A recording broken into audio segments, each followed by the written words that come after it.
الكريم أما بعد أعوذ بالله من الشيطان الرجيم بسم الله الرحمن الرحيم وما أبرئ نفسي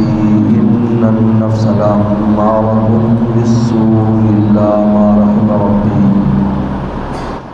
صدق الله مولانا العظيم۔ دروازہ بند کر تو سامنے والا چمک آتی ہے، بند کر۔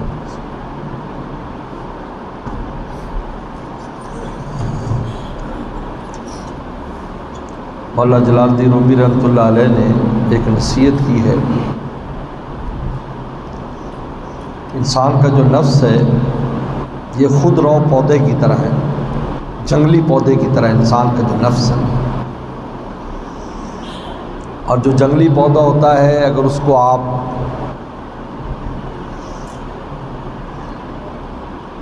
مقامی پودا بنانا چاہتے ہیں تو اس کے لیے چند کام کرنے پڑتے ہیں۔ سب سے پہلا کام تو کرنا پڑتا ہے کہ اس کی تراش خراش کرنی پڑتی ہے، کیونکہ جنگلی پودا جو ہے وہ اس طرح پھیلا ہوتا ہے کیونکہ اس کو کوئی پوچھنے والا تو ہوتا نہیں، کوئی شاخ دائیں جا رہی، کوئی بائیں جا رہی، کوئی آگے جا رہی، کوئی پیچھے جا رہی۔ اب آپ نے اس جنگلی پودے کو ولیتی پودا بنانا ہے، قلمی پودا بنانا ہے تو اس کی تراش خراش سب سے پہلے کریں، اس کی زائد ٹہنیوں کو کاٹ کر اس کو حسن دیں، خوبصورتی دیں۔ ایک کام تو یہ کرنا پڑتا ہے۔ دوسرا کام، جو جنگلی پودا ہوتا ہے یہ پھل زیادہ نہیں دیتا، یہ پھل ہوتا ہے تو اس کا چھوٹا پھل ہوتا ہے۔ اب اس کو قلمی بنانے کے لیے اس کی قلم لگانے کی ضرورت ہے کہ کہیں قلم لگائی جائے، تو دوسرا کام یہ کیا جاتا ہے کہ اس کی قلم لگائی جاتی ہے۔ اور تیسرا کام یہ کیا جاتا ہے کہ اس کی وہ شاخیں جو پرانے پودے کے ساتھ متعلق ہے اس کو کاٹتا رہتا ہے تاکہ ساری طاقت قلم میں آئے، اور وہ قلمی پودا اب جا کر آم بھی اعلیٰ ہو جائے گا، بیر ہے تو اعلیٰ ہو جائے گا، جو بھی ہوگا وہ اعلیٰ ہو جائے گا۔ تو مولانا رومی فرماتے ہیں کہ یہ جو انسان کا نفس ہے یہ خود رو پودے کی طرح امارۃ بالسوء، ہر وقت انسان کو برائی کا حکم دیتا ہے، ہر وقت برائی کی طرف لے جاتا ہے۔ اس کے مزاج میں، اس کی سرشت میں داخل امارۃ بالسوء۔ امارہ عامر کا مبالغہ ہے، عامر ہے تو فلانا بڑا عامر ہے، بڑا عامر بادشاہ گزرا ہے، وہ عامر الف سے ہوتا ہے، یعنی بڑا ظالم بادشاہ ہے کہ ایسا بس جو آرڈر دے پورا کرو ورنہ جان سے جاؤ۔ تو نفس کے بارے میں قرآن نے امارہ کہا ہے کہ یہ بہت سے عامروں کا مجموعہ ہے، یہ اکیلا بھی نہیں ہے کہ عامر ایک ہوتا ہے، یہ امارہ ہے، یعنی کتنے عامر جمع ہو جائیں تو یہ ایک نفس بنتا ہے۔ تو اس سے آپ اندازہ کریں کتنا ظالم ہے۔ انسان جیسی شخصیت جس کو اللہ نے اپنا خلیفہ بنایا، بے شمار اس میں صلاحیتیں رکھی، یہ ایسا اس کے اوپر تسلط کرتا ہے کہ قبر میں ایسے ہی چلا جاتا ہے، وہاں جا کر ہوش آتا ہے کہ میں کیا تھا اور مجھے کیا کرنا تھا۔ حضرت علی کرم اللہ وجہ فرماتے ہیں کہ لوگ سو رہے ہیں، جب مریں گے تو جاگیں گے، اوہو میں تو ولی اللہ بن سکتا تھا، میں تو عالم بن سکتا تھا، میں حافظ، میں قاری، پتہ نہیں میں کیا کچھ بن سکتا تھا، یہ کیا ہوا؟ لیکن امارہ ہے نا، عامر وہ ہوتا ہے جو تسلط کر لیتا ہے تو پھر کوئی اپنی مرضی نہیں کر سکتا۔ امارہ کا کئی عامروں کا مجموعہ ہے، تباہ و برباد انسان کر دیتا ہے۔ ورنہ جس کو اللہ نے انسان بنایا ہے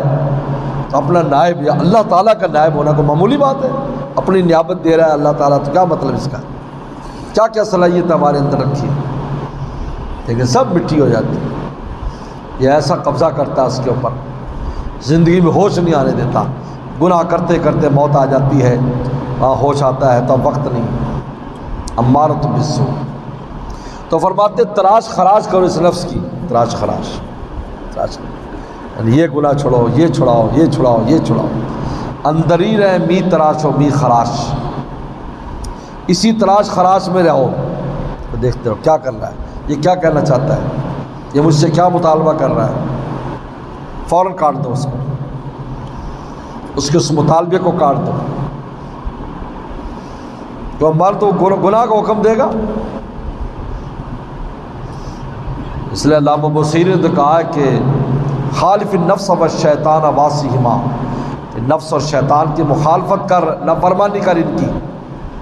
وَإِنْهُمَا مَحْضَاكَ نُصًّا فَاتَّهِمِ، اگر یہ نصیحت کی بات بھی کریں تو تب بھی ہوشیار رہنا کہ اس نصیحت کے اندر بھی کوئی دوسری بات چھپی نہ ہو، یہ ایسے خطرناک ہے۔ وَإِنْهُمَا مَحْضَاكَ نُصًّا، محض نصیحت کر رہا ہے، یار بالکل نصیحت کر رہا ہے، میرا نفس کر رہا ہے بڑا اچھا کام ہے، لیکن اس اچھے کام کے اندر بھی کوئی ایسا کام نہ دکھا دے کہ تمہاری ٹانگ پھنس جائے کہیں، تمہیں نیکی کا دانہ ڈال کر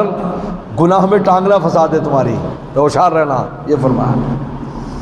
ہوشیار رہنا۔ تہمت دو، یہ تہمت کا مطلب یہ ہے، یہ نہ کہو کہ بالکل غلط کہہ رہا ہے، لیکن ہوشیار رہو کہ دیکھو یہ جو نیکی کرا رہا ہے اس کا نتیجہ کیا ہے، اس کے آپ پر نکلے گا کیا، ایسا نہ ہو کہ اس نیکی کے نتیجے میں برائی گلے میں پڑ جائے۔ یہ شیطان بھی ایسے کرتا ہے، نفس بھی۔ تو اندرین می تلاش و می خلاش، ہر وقت تلاش خلاش کرتے رہو، ہر وقت دیکھو یہ کاٹتے کرتے تا دم آخر دم فارغ مباش، اور میں یہاں تک کہ موت کے وقت تک اپنے آپ کو فارغ نہ سمجھو، موت کے وقت، موت سے پہلے بھی تم سے کوئی ایسا کام کرا دے گا۔ کتنے لوگوں نے کیا، یعنی ٹھیک ٹھاک زندگی بسر کی، بستر مرگ پر آ گئے،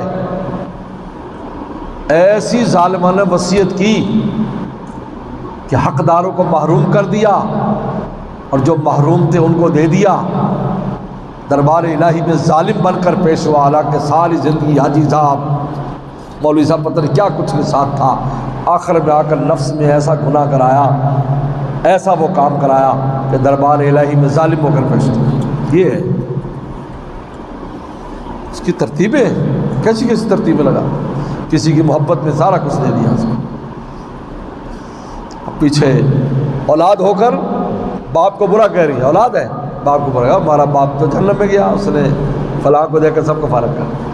تب اس کے نام لگواتے۔ کتنے کیس ہمارے پاس آتے ہیں، بستر مرگ پر ہے، دیکھو ایک کے نام انگوٹھا لگا دیے، لو بھائی جا ساری تیری، اس کے محبت میں کیا شریعت کو بھول گیا کہ شریعت کیا کہا۔ تا دم آخر دم فارغ، آخر تک فارغ نہ ہونا، یہ نہ سمجھنا کہ اب میں بڈھا ہو گیا ہوں یا اب میں موت کے قریب ہوں، اب میرا نفس مجھے کچھ نہیں کہے گا، اس وقت بھی کوئی ایسا کام، کیونکہ میں نے بتایا اس کی گناہ کی، جوانی میں اور طرح کے گناہ کراتا ہے، بڑھاپے میں اور طرح کے گناہ کراتا ہے، ہر طرح کے گناہ ہے اس کے پاس۔ یہ تو پہلا کام کہ نصیحت کی کہ اس پر نظر رکھو، یہ خود رو پودا ہے، کاٹ چھاٹ کر، اور دوسرا کام قلم لگاؤ، قلم لگاؤ، اللہ والوں کے ساتھ جڑو، نیک لوگوں کے ساتھ جڑو، ان کے ساتھ اپنے قلم لگاؤ، تاکہ یہ نفس کے اندر اچھی صفات آئے۔ کونوا مع الصادقین، قرآن نے کہا سچوں کے ساتھ ہو جاؤ، قرآن کا حکم ہے، کونوا مع الصادقین، ان کے ساتھ جڑ جاؤ، یہ قلم لگانا ہے، یہ قلم، ان کے ساتھ قلم لگاؤ۔ لیکن ماہر پاکہ درمیان دل نشا، مولانا رومی فرماتے ہیں نیک لوگوں کی محبت اپنے دل میں بساؤ، دل مدہ اللہ بمہر دل خوشاں، دل ان کو دینا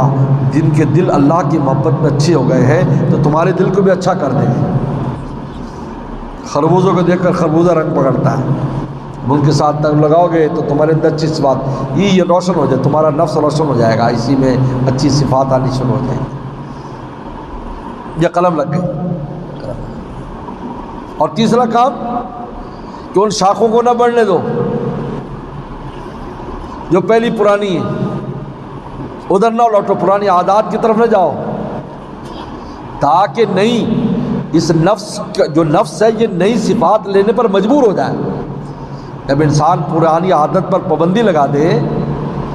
جس طرح ایک آدمی پوری زندگی پخانہ صاف کرنے کی ڈیوٹی دیتا رہا اور اس کے دماغ میں بدبو گھس گئی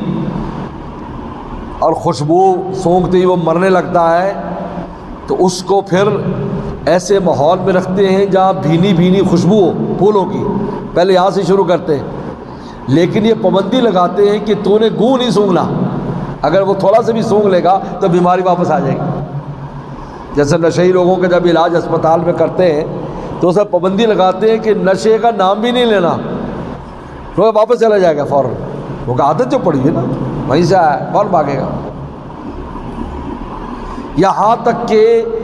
جب اس کا دماغ معطر ہو جاتا ہے اور اس کے دماغ میں خوشبو بس جاتی ہے تو پھر اس کو کچھ نقصان نہیں ہوتا، پھر وہ بدبو سے اس کو نفرت ہو جاتی ہے، لیکن جب تک کمال پیدا نہیں ہوتا، پوری شفا نہیں ہو جاتی اس نفس کو، اس وقت تک پرانی عادت طرف بھاگتا ہے۔ تو کہا کہ تمہارا کام ہے ان شاخوں کو کاٹو، ان عادتوں کو دیکھو، ادھر نہیں جانا، وہ راستے میں بھی نہیں جانا۔ پھر یہ انسان کا نفس امارہ بنے گا اور پھر مطمئنہ بن جائے گا۔ جب مطمئنہ بن جائے گا راضیہ مرضیہ ہو جائے گا۔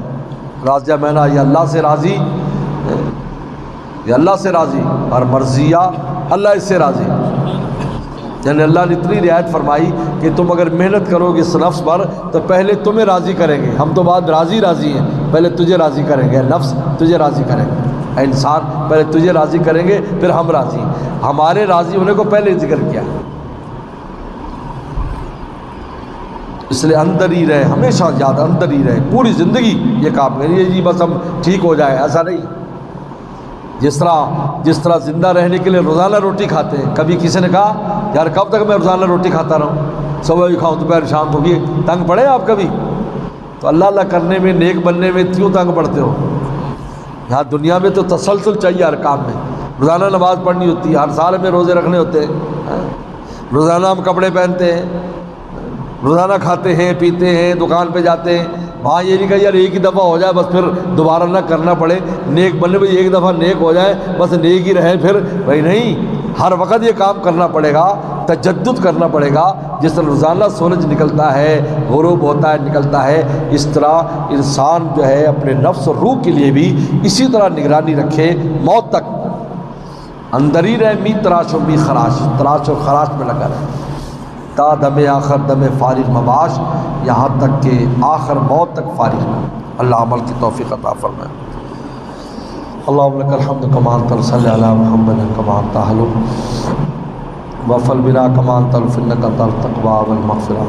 اللہ وفقنا لما تحب وترضى من القول والفعل والنیت والہدی والہدی انک علی کل شیء قدیر۔ صلی اللہ تعالی علی خیر خلق محمد وآلہ اجمعین۔